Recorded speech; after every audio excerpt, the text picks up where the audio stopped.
Welcome, everybody. This is our second installment of the 21-day reset live Zoom events during our reset. So welcome. I see people are continuing to join.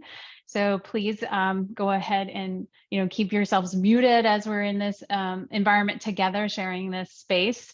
I also just want to mention for this 21-day reset, you may have noticed how the reset is best approached kind of as a long-term strategy for adding in wellness routines over the course of the year or beyond.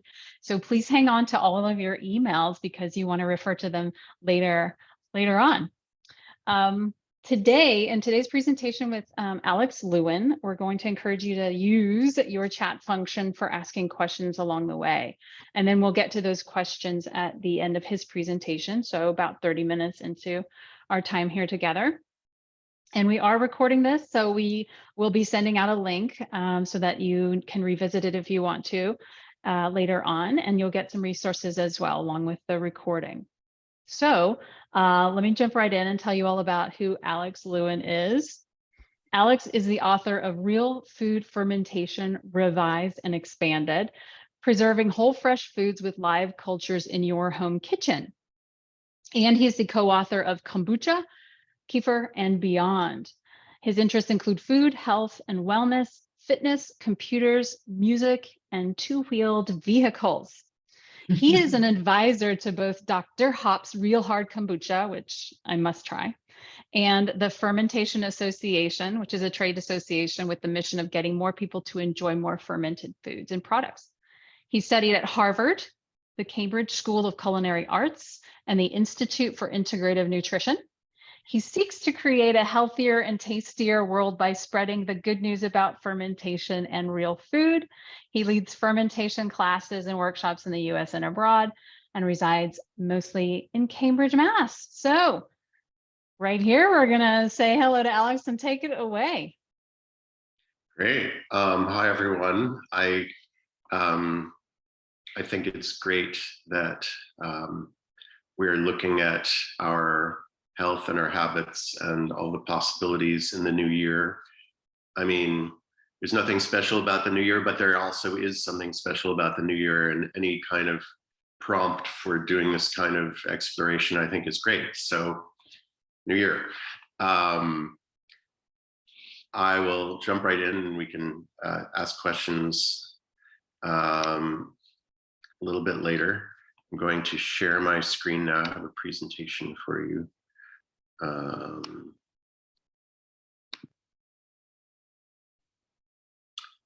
Can you see my slide? Yes, excellent. Okay. My name is Alex Lewin. I've written 2 books, Real Food Fermentation and Kombucha, Kefir, and Beyond. The best ways to find me are on Instagram. My handle is lactoferment, which I will explain if you're not sure what that means, or if you think it has something to do with milk. And then my blog is feedmelikeyoumeanit.com. And that's me with a cabbage and some fermented foods, and also some raw beets. This is Real Food Fermentation, Revised and Expanded. This is Kombucha, Kefir, and Beyond. And they're available at finer bookstores everywhere. And so, we heard some of this, but there's some of the books that inspired me are here. So I studied math, went to cooking school because I read Kitchen Confidential, which is weird because if you read that book, you're like, I want to stay as far away as possible from this because it's crazy. But no, I thought it was cool. Institute for Integrative Nutrition, Food Sustainability, Omnivore's Dilemma. There's a book called The Revolution Will Not Be Microwaved by Sandor Katz, which was the first time I thought about food politics. Maybe the first time I'd seen those 2 words next to each other, and it completely blew my mind and changed the way I look at food. And then Wild Fermentation, also by Sandor Katz. If you've never thought about leaving food out on the counter for 4 days or for 4 months or 4 years, although I'll say that my books cover the same territory that this one does. So, but revolution will not be microwaved. I can is unlike any other book. Okay, so Real Food, Nourishing Traditions. And Real Food is like, there's a Supreme Court decision about like pornography. It's hard to define, but you know it when you see it. I think of Real Food as being similar. So local food, food justice, food sovereignty, self-reliance, self-sufficiency, local autonomy, etc., and the plant and spirit world. I put those all here just as a sort of frame through which to look at any or all of your interactions and relationships with food. So a couple of quick concepts. So fermentation is transformation of food by the action of microbes. Microbes transform foods the same way our digestive systems do in many cases, using enzymes. Enzymes are proteins that catalyze chemical reactions, and in this case, metabolic biochemical, digestion, loosely speaking. And there are three families of microbes. Microbes are microscopic living beings. There are three families that are interesting in the context of food. Yeasts are the easiest. They transform sugar into alcohol and CO2. Anytime you have food with alcohol in it, there was yeast involved. They haven't found any simpler, cheaper, faster, easier way to make alcohol than using these living beings. There's no like chemical way to do it. There may be, but it's not practical. Bacteria transforms sugars and starches, aka carbs, into acids and carbon dioxide, and also into alcohol. So, and they also transform alcohol into acids, like vinegar.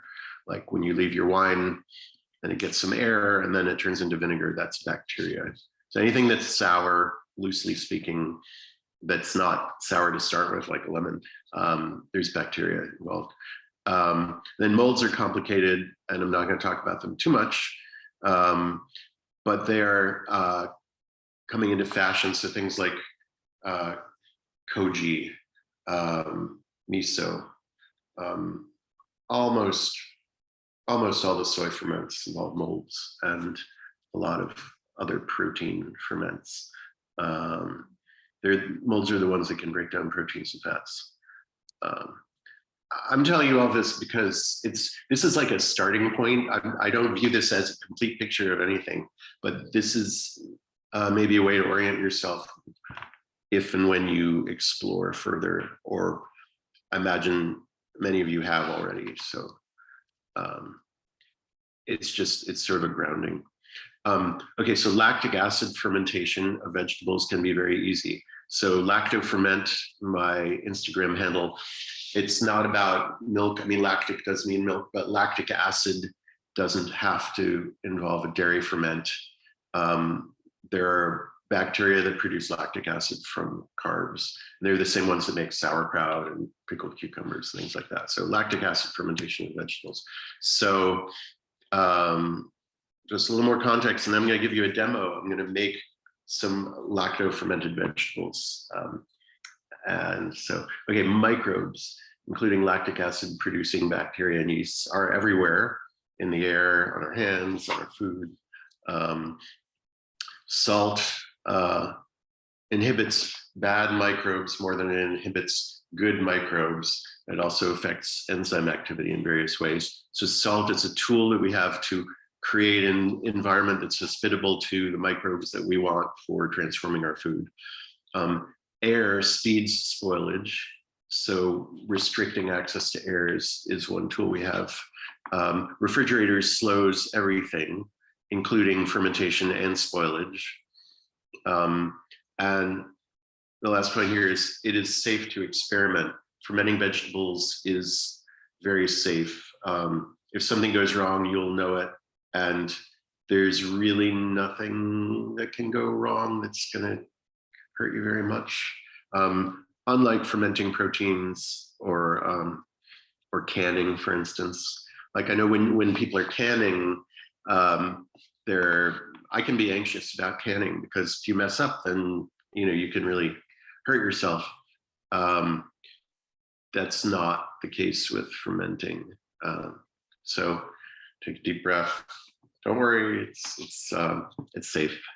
And so let me say one more thing before we start. Maybe I'm going to remove jewelry.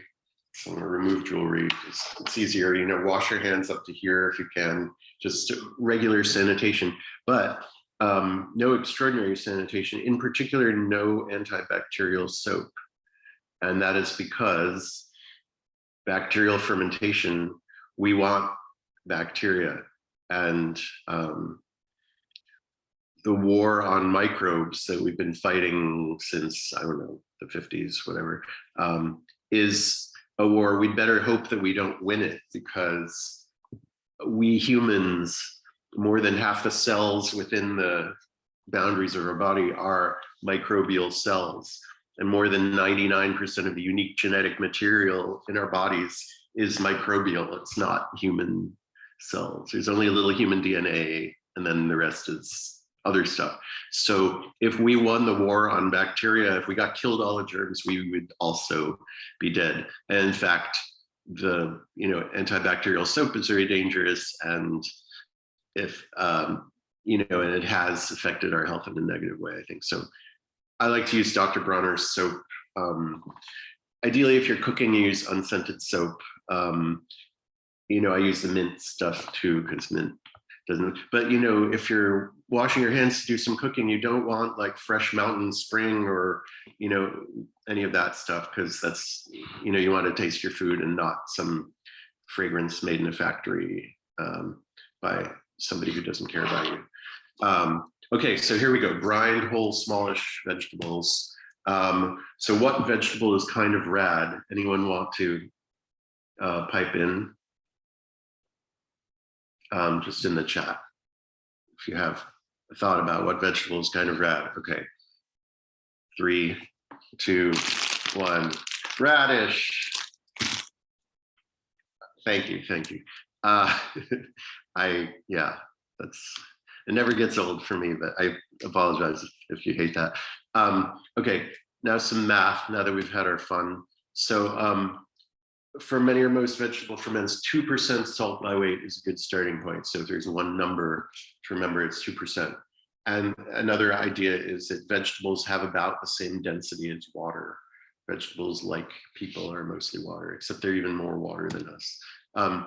And so if you're brining vegetables and you want 2% salt, and you're filling your whole fermenting vessel, then you don't actually need to measure the vegetables, just measure the vessel. So you want the whole thing to be 2% salt, whether it's the water or the vegetables. So it doesn't matter whether it's a little water, a lot of water and a few vegetables, or a lot of vegetables. Doesn't matter, because you want 2%, you want the whole thing to be 2% salt. So that makes it easier. We don't even need a scale, because we have a pint jar, and we know how big a pint jar is. It's a pint, right? So 2% salt in a pint jar. But here's the math. They say a pint's a pound the world around, although it isn't at all, because in England it's 20 ounces, and in Canada it's 500 milliliters, but whatever.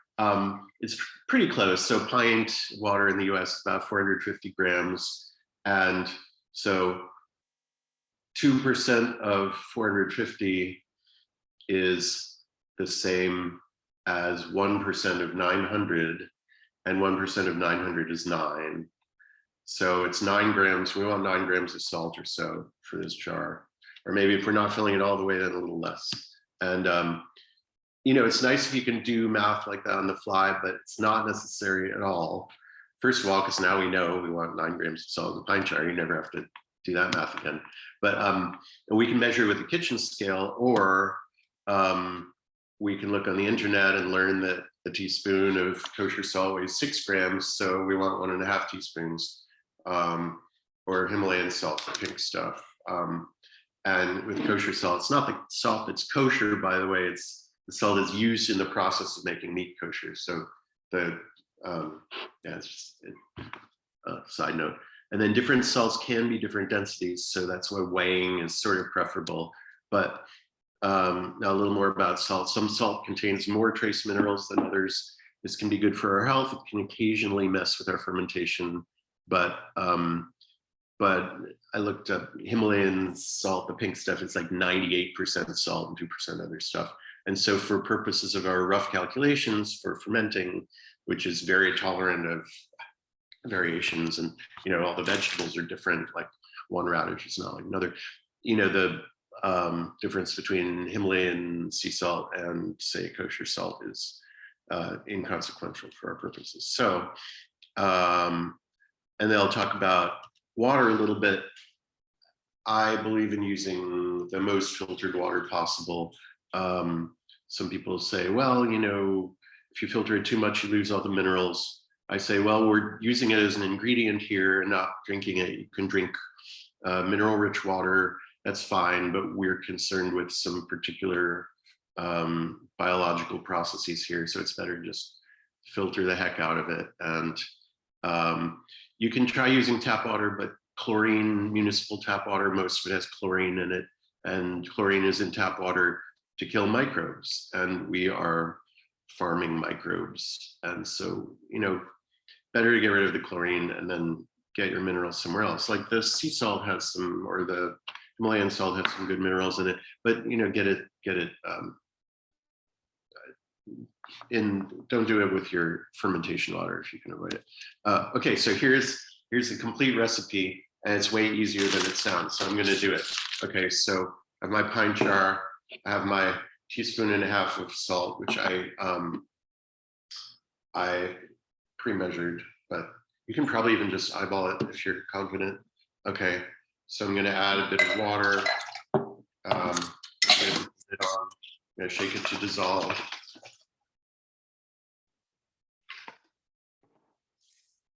I'm going to add some radishes. Again, it doesn't matter if I add a few or a lot, but you can add as many as can fit. And so I'm going to just put some radishes in the jar.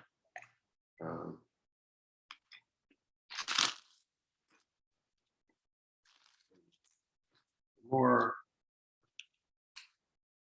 And I have an extra radish. I'm going to top it off with water. Just do it up to the ridge here. Close the lid. All right, here we go. Sorry, I was off camera with my, so these are radishes, water and salt. Now I'm going to label it with tape and a marker with the date and with what it is. Because otherwise somebody, if you share living quarters with somebody, they'll come across your ferment, they won't know what it is. I mean, this one is pretty obvious, but some of the weirder ones, they're going to think it's bad or have no idea. You might forget if you have 12 ferments going. So label it and put a date on it. The date is important. I'll finish eating my radish.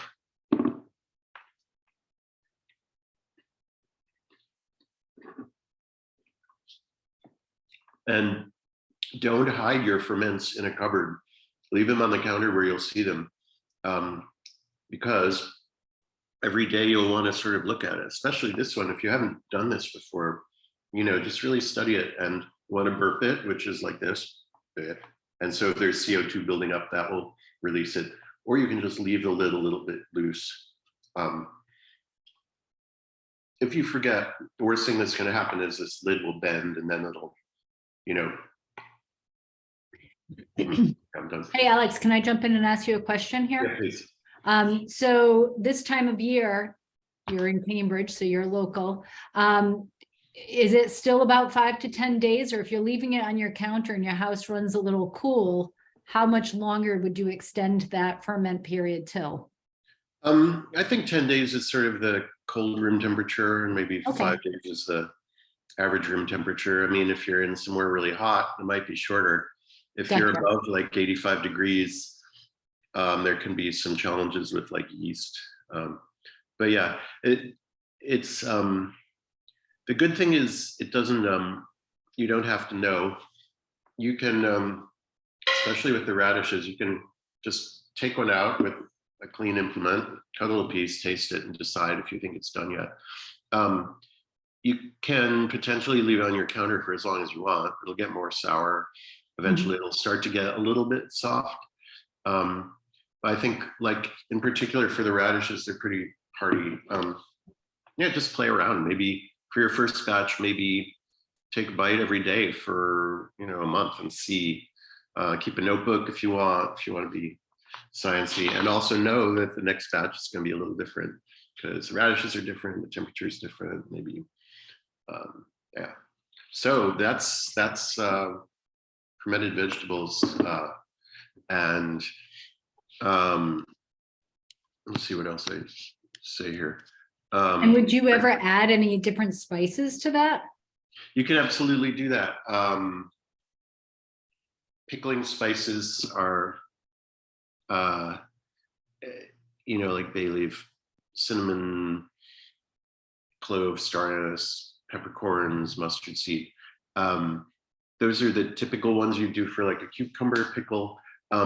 They're not just tasty, they also have tannins in them, which help with the fermenting process in various ways. You can try, whatever appeals to you. I mean, for radishes, I usually just do it like this because they don't need anything. Cucumber pickles are harder, believe it or not, even though they're more common. So let's see. You don't want the vegetables permanently above the surface of the water, at least not until it's fermented a bit. The thing that really protects lactic acid fermented foods is the acidity, the pH. And once it's below a pH of 4.6 or something like that, then the baddies are pretty much pushed out. That'll take some number of days.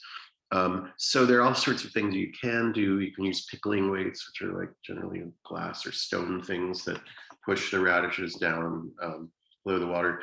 You can put an airlock, which will make sure that all the atmospheric air gets pushed out by the CO2 that's rising here, and then the CO2 doesn't. But really, as long as you just sort of give them a shake, which will happen in the process of burping them or whatever, that'll drown the mold spores, and that's really the bigger problem. So I think less equipment is better. I like to lower barriers to fermentation.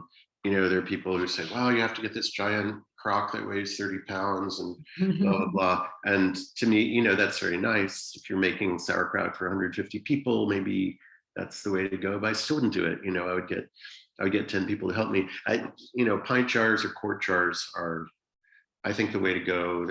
Put them in your dishwasher, they're easy to carry to your friend's house, and blah, blah, blah.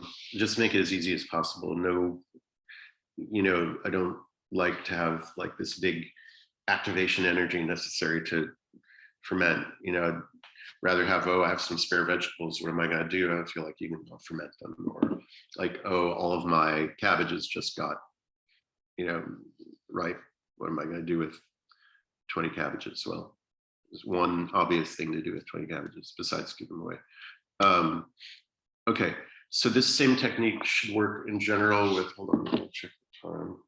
Okay, good. This same technique should work in general with small whole vegetables or chunks of bigger vegetables, green beans, carrots, giardiniera, which is like cauliflower, carrots, green peppers, celery. Some vegetables do tend to get soft, like peppers, cucumbers, and zucchini. And there are other measures you can take to keep them crisper. Pickling spices, that's another topic. Do you need to rinse or peel the vegetables? You can. I don't. A little bit about health benefits. So here are the things about fermented vegetables that are potentially beneficial.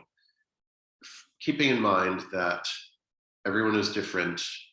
There are people for whom lacto-fermented vegetables are very bad. There are people for whom they're very good, which is more people. Everyone's different, bioindividuality. That's the sort of disclaimer for any discussion about food and health, I think.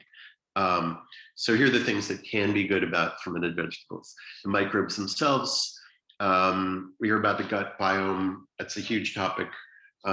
We don't know exactly what each person needs in their gut biome, but if you eat a lot of fermented foods, a wide variety of different microbes will make their way into your body.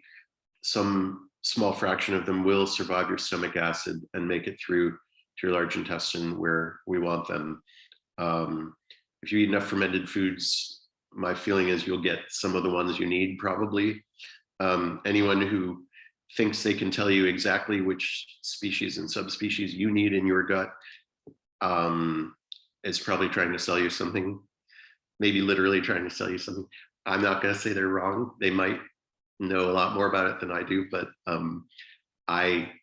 in most cases, I would say fermented foods are more appropriate than capsules of probiotics. But if you have an acute problem and there's somebody who, credibly knows a lot about it, then, try the capsules. If you don't have an acute problem, then let's see. Another thing that's healthy about fermented vegetables, metabolic byproducts of the microbes, including enzymes and vitamins. Lacto-fermented vegetables have more vitamins in them than the raw vegetables. The microbes, in the process of doing what they do, make vitamins, B vitamins, C vitamins, sometimes K, sometimes E, sometimes D.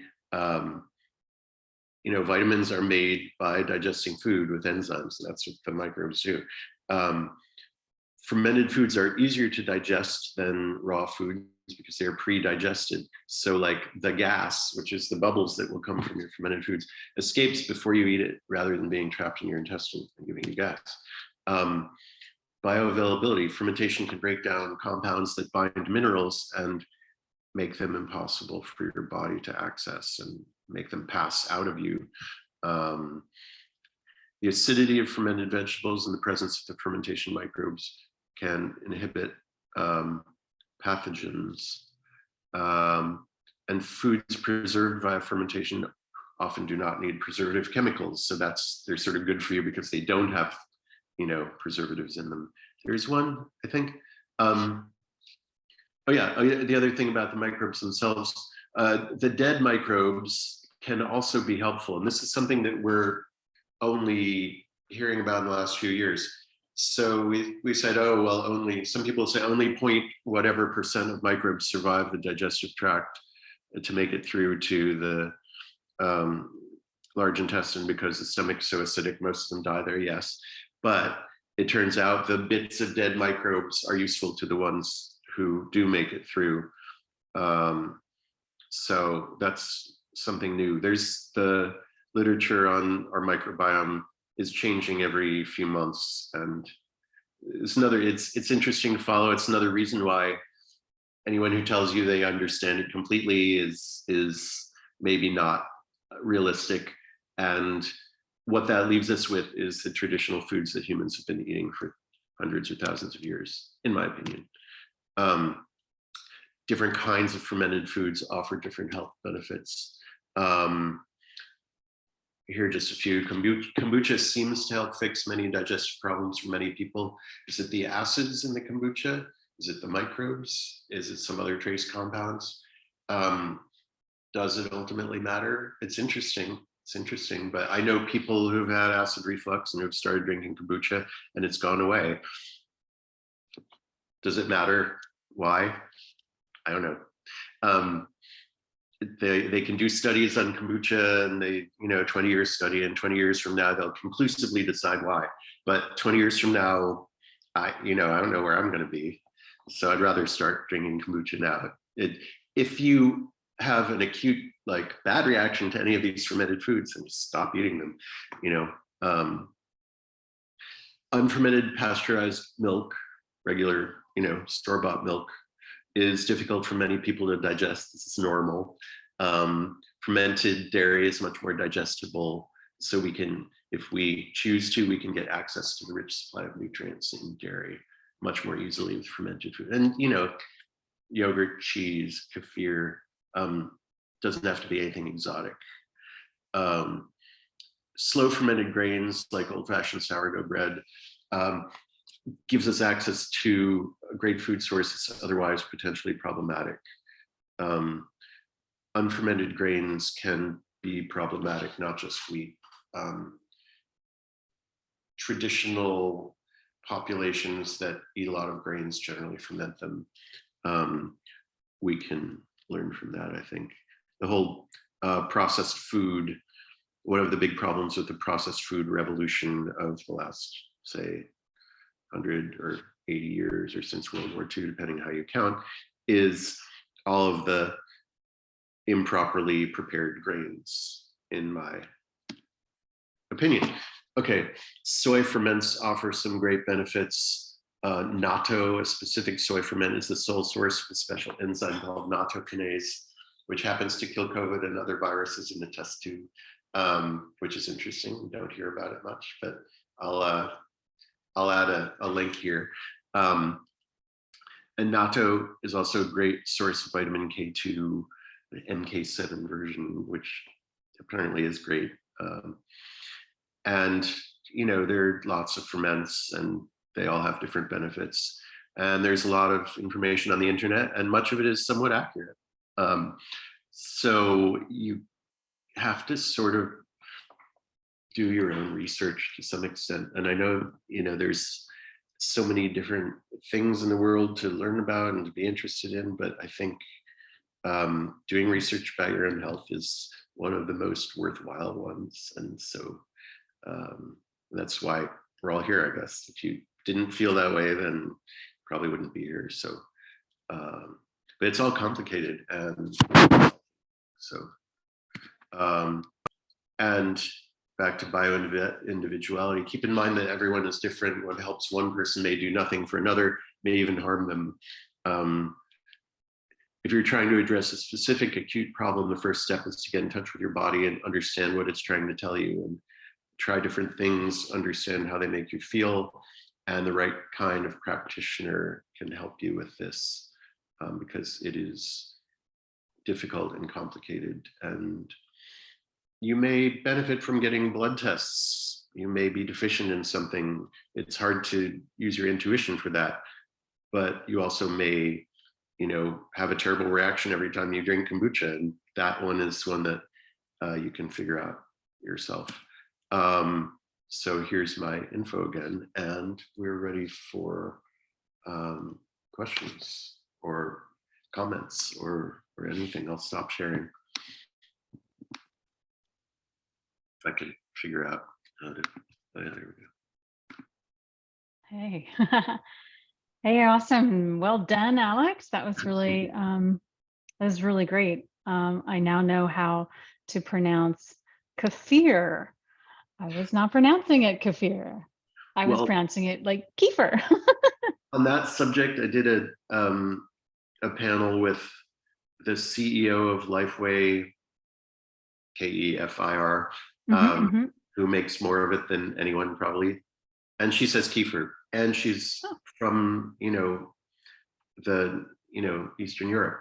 And so, but she says it's okay to pronounce it however you want. So I feel like we don't have to be anxious about it.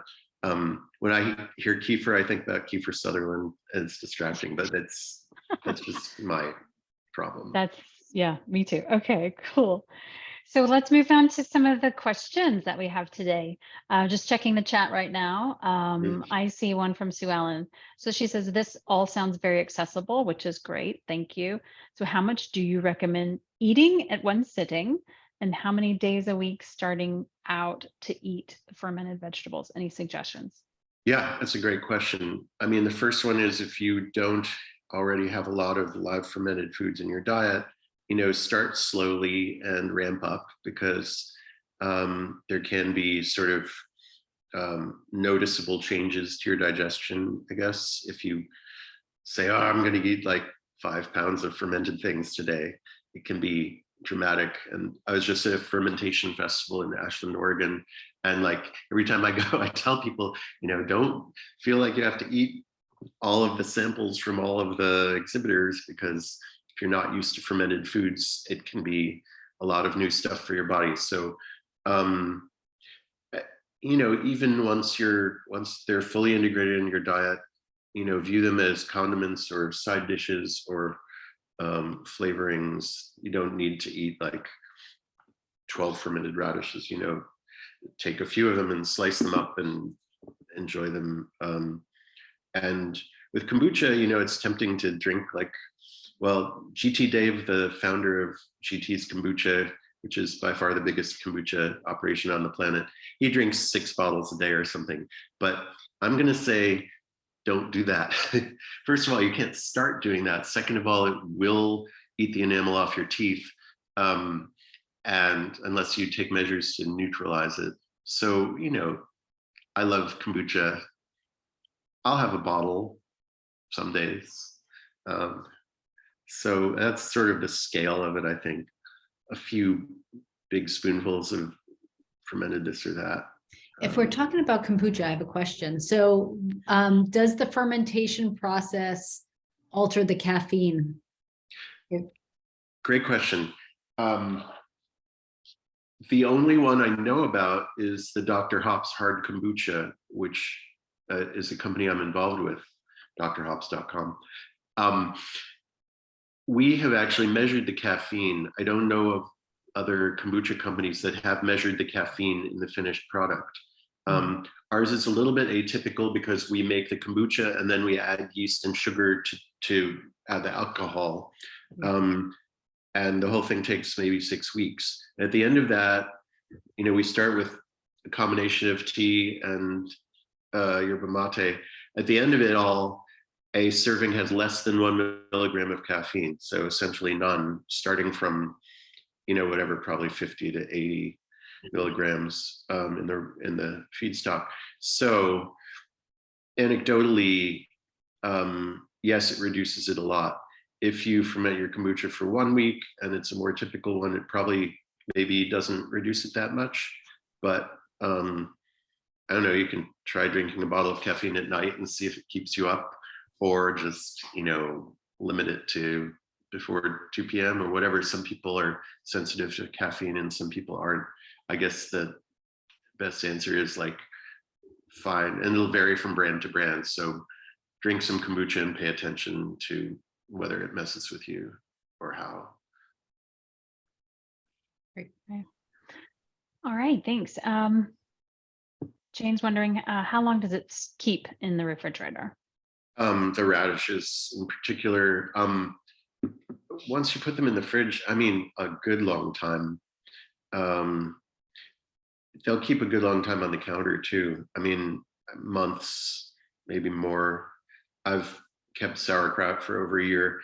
When fermented vegetables get soft, you know, they will eventually get soft. There's still enzymes doing their thing in there, you know, in months or years. Even if you don't like the texture, you can always blend them, throw them in your salad dressing, smoothie, cut them up into pieces, throw them in a soup where they're going to get soft anyway. You know, stuff like that. There's no, you don't need to toss them once they become slightly unappetizing. I mean, you can. They're great for animals. If you have animals who are willing to eat them. I mean, cats won't, dogs might, goats and pigs will for sure. Chickens, absolutely. It's always safe to give them, well, as far as I understand, it's probably generally safe to give them to your critters, or start slow, etc. Let's see. Natto, I see a natto question. I wrote a blog post about natto. I can try to, oops, there you are. I can drop a link to it in the chat too. I got it. Okay, great. Alex. Yeah, okay, that's great. And then there's also one where I wonder if I have the, I'll look for the medical, yeah, here's the, I think this is the one.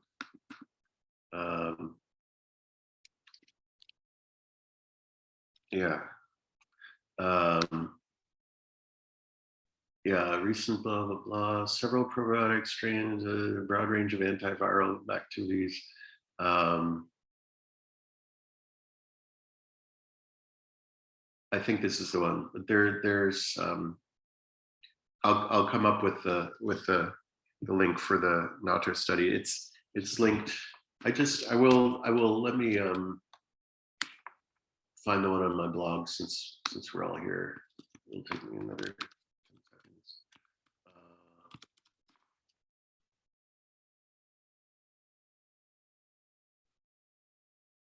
seconds. Slow computer today. Right.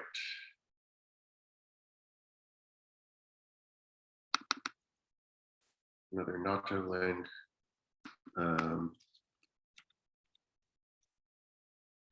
Great. And I think I put maybe an update at the end. No, I guess I wrote this. Oh yeah, here we go. Is that the same one? Oh no, that's a different study. Okay, here's the link to the study where Natto kills COVID, which, you know, I wouldn't be saying that if there weren't a reputable sounding study that says it. I don't like to make hyperbolic statements. You'll notice I've been very circumspect about. Here we go. Here's the punchline. Anyway. So yes, yeah, that's all very interesting. Wow, about the Natto. Okay. You see the Dr. Hops question? Yes. So okay. Yeah, back to some of these questions here in the chat. We have Chris asking, how is Dr. Hops really that high in alcohol? Is that the same as like alcohol by volume? Okay, I see one before that quickly. Also, how long will kimchi keep in the fridge? Same answer. Kimchi, you know, generally goes a little faster because there's more surface area. It depends, you know, you can have kimchi, you can have a whole cabbage that's kimchi. That's more typical when you make giant batches of kimchi, but it'll keep in the fridge as long as you want it to. It'll get softer and it becomes suitable for, you know, fried rice or stew or soup or something like that. When it's young and crunchy, it's sort of more interesting to just nibble on. But like, I don't know, months, years. Is Dr. Hops really that high in alcohol? Is that the same as ABV? Yes. Dr. Hops, I think, is right now we have varieties that are between 8 and 11% alcohol, 9 and 12%. The highest alcohol one has grapes in it, which are part of the fermentation. So it's, in some ways, it's like a combination of kombucha and wine, and 12% is a sort of unsurprising ABV for wine. You control the ABV of your yeast ferments just by controlling the amount of sugar in them. So you can make a lower alcohol hard kombucha if you want, but making hard kombucha at home is kind of a pain. So you can absolutely try it. Making regular kombucha at home is very worthwhile because the, you know, kombucha is like whatever, $3 or $4 a bottle, and you can make it for 20 or 30 cents for the price of tea and sugar and maybe a couple of frozen strawberries. Awesome. That sounds like good to experiment with for sure. So I have another question here. What foods do you recommend, probiotics and fermented foods do you recommend for treating IBS, irritable bowel syndrome? If you have a diagnosed digestive disorder, I guess, there is a book I will recommend because, I mean, there are different kinds of digestive problems, and at least one of them will get worse if you have fermented foods. Something called SIBO, small intestinal bacterial overgrowth. And you may have IBS and SIBO. You know, there's a book by Dr. Ruscio. I'll put a link.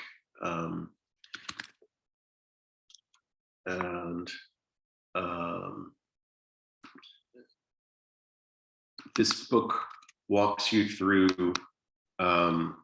diagnosing your gut problem. And it's better than anything else I've seen. I do not pretend to be as helpful as this book is. And you can go through the book with the practitioner, or you can do it on your own. So that's what I recommend for folks who have a specific acute problem that they're trying to understand and hopefully address. That's what I recommend these days. But the other thing I can say is, like, try something and take notes about how you feel for, a few days afterwards. Try removing things, try adding things. I know people who've had great results with all sorts of things. There's another book I will recommend, a book called The GAPS Diet by Dr. Natasha Campbell McBride, which GAPS stands for Gut and Psychology Syndrome. Dr. Natasha makes a pretty good case that, let's see, I'm going to get the link here. She makes a pretty good case for the idea that all sorts of neurological problems, in addition to that, means an easy case to make that gut problems have to do with food, but all sorts of physiological and neurological problems have to do with food too. She has some unorthodox, I guess I would say, ideas about it. And I've talked with enough people who have had amazing results from it that I'm very comfortable recommending it. And then one more thing is unpasteurized milk, if you live in a place where you have access to it, can, if you want greater tolerance to dairy, whether it's the lactose or the proteins, if you feel comfortable doing it, you can try introducing unpasteurized milk into your diet. And I know people who, for instance, couldn't eat ice cream before, and then they started drinking raw milk, and then they could eat ice cream because their body tolerated it. Their body learned, got the right microbes, figured out the right enzymes. I don't know how. And now they can eat ice cream, and they don't have to even keep drinking raw milk. So those are my... Well, that's really interesting stuff too. It's interesting. The thing about raw milk, so adult humans often have trouble digesting the lactose in milk. Like we hear about lactose intolerant. That's there are different kinds of lactose intolerant, and most of us as adults are to some extent, and some people are completely. The enzyme, raw milk contains the enzyme called lactase, that is the enzyme that helps you digest lactose. It is in raw milk. If you drink raw milk, there is the enzyme in it that will digest the lactose. So a lot of people who can't drink pasteurized milk can drink raw milk. Pasteurization, among other things, destroys the enzymes in milk. And pasteurization also, kills any kind of baddies that are in the milk too. So with raw milk, you need a higher standard of hygiene than for pasteurized milk. But don't you want cleaner milk anyway? That producing milk at the scale that we do for industrial production is why we pasteurize most milk, because we're doing it in a way that can't possibly be sanitary. So does it work with raw milk cheese? Raw milk cheese can help. Yeah, worth a try.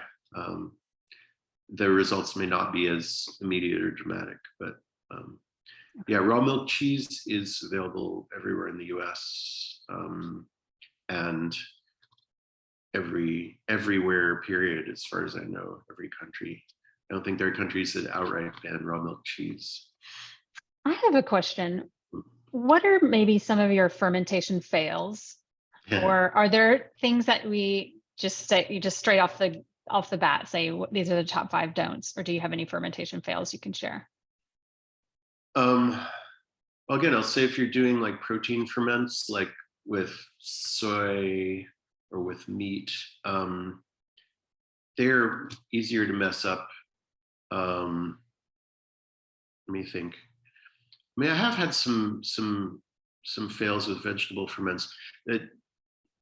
I'll say I've never had a cabbage, like sauerkraut type thing fail. With cucumber pickles, I have had them get soft. I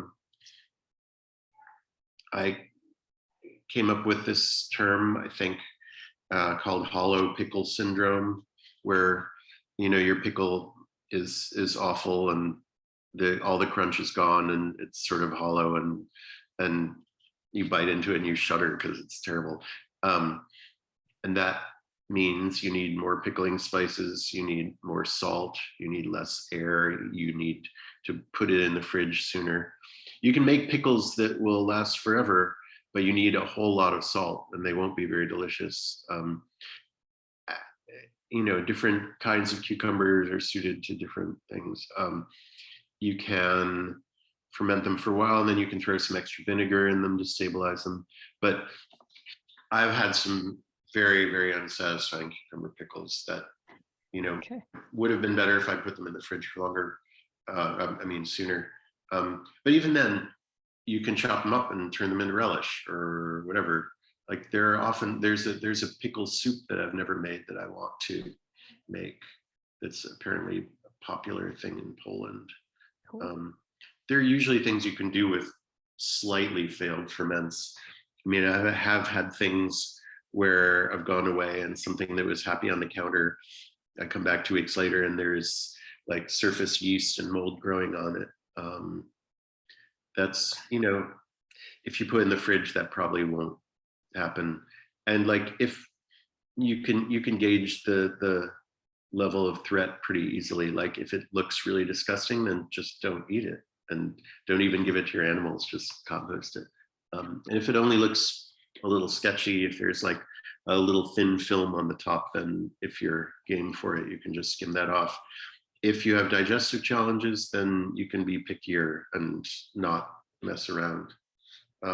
You can always taste a little of these things and see how they taste. And then the microbes that cause the toxins that cause botulism can't survive below a pH of 4.6, which is really not that. 4.6 is kind of acidic, but it's not that sour. Like most of this stuff will get there within a few days. So good question from Jane. Sorry, yeah. But does the heating or cooking after fermented kill all the bacteria? Ultimately, yeah. The raw food experts have a threshold of like 117 degrees Fahrenheit, I think, something like that. If it's been heated past that, then they don't consider it raw anymore. That has a lot to do with, that has more to do with enzymes probably. Different bacteria die at different temperatures. There are some who will tolerate more heat than others. And one good gauge of that threshold is if you stick your finger in it. Of course, it's yours. You're not going to serve it to your guests if you're sticking your finger in it. If it hurts and if you can't keep your finger in it, then that's above 117. That's anecdotal, imprecise.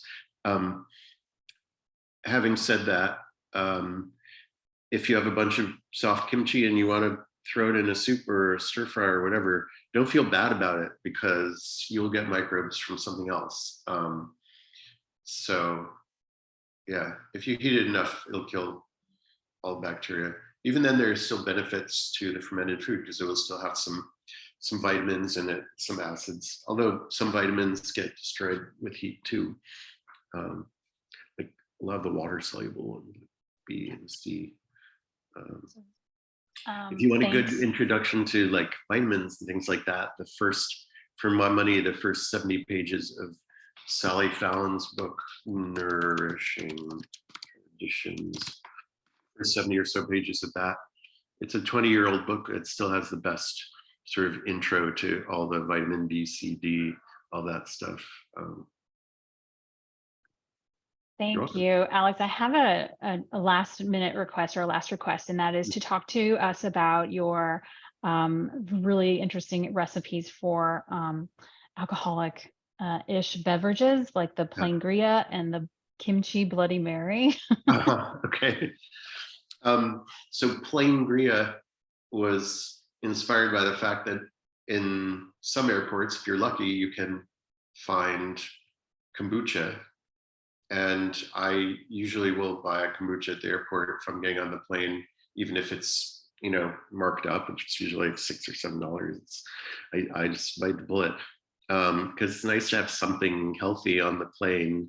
And often, you know, the wine on the plane that you can get is not always the best, and you don't have a lot of choice. But if you combine them, then you get something that you know, it's low alcohol, but there's some alcohol for people who do well with alcohol, can help you relax on the plane. And it has some flavor. And if the plain wine is really bad, then that gets masked by the whatever flavor of your kombucha. So plain Gria, I like kombucha and Campari, maybe 4 or 5 parts kombucha, 1 part Campari. Campari is like an Italian bitter liqueur, and that's a really good low alcohol aperitif, or just, you know, sitting around on a hot day, whatever. What was the other one? Kimchi Bloody Mary? Kimchi Bloody Mary, sure. I mean, Bloody Mary is like vodka and then a bunch of sour stuff, whether it's tomato juice or Worcestershire sauce, you know, all that stuff is sour. So why not add fermented things? Kimchi, pickles, whatever. I mean, there's a crazy Bloody Mary trend where you see these Bloody Marys on the internet with like entire roast chickens sticking out of them, and like, you know, hamburgers and all this. So why not, you know, add something pickled? And will the alcohol kill the microbes? Maybe some of them. The Dr. hops up to 12%. We've measured it. There are live microbes in it. So generally, like by the time you get to 18 or 20%, you're killing all the microbes. That's why typically, you know, you'll see red wine up to like 15 or 16%. Like yeast will die of alcohol poisoning around 16 or 18%. If you want to get higher, like that's why like sherry and port and fortified wines are fortified. It's so that the vinegar bacteria won't be able to turn them into vinegar. That's why you can keep them out on the shelf. So yeah. That's awesome. Yeah, no, that was good. I wanted to leave us with that information. So some fun things to do with your fermentation experimentation. I'll plug one more low alcohol ferment, which is pineapple tepache, which you can make from the husk and the core of the pineapple that you're going to throw away anyway. You chop them up, put them with a cup of sugar in a big jar and fill it with water. And then some number of days later, you'll have a sort of very low alcohol pineapple wine. And that's in my book, but it's also everywhere on the internet. Do you have any other final words? Because we're just about out of time. Yeah, have fun. Don't worry. Try different things. You don't have to enjoy all the fermented things. Try natto if you want. It's, you know, it's a true superfood. I don't call a lot of things superfood, but if you don't like it, that's okay too. And yeah, have fun and make it as easy as you can. Don't overthink it, I guess. And, you know, have hope. You know, food will solve problems that pills won't solve, in my experience. Trust your gut. You know, listen to your doctor, but don't blindly do whatever they tell you because you know yourself better. That's it, I guess. Well, those are great words. Well, thank you. And I want to say thanks to Alex and thanks to everybody for joining us today on our BioBytes Zoom call. Oh, sorry, 21-day reset habit. So our last one, our 21-day reset final Zoom call will be Tuesday, January 24th with Dr. Dixon Tom. He's going to talk about how to stock our natural medicine cabinet. And then after that, it's an AMA and ask me anything. So ask Dr. Tom any question regarding the reset, any questions you have regarding things that you've been curious about throughout the 21-day reset. So that's about it from here.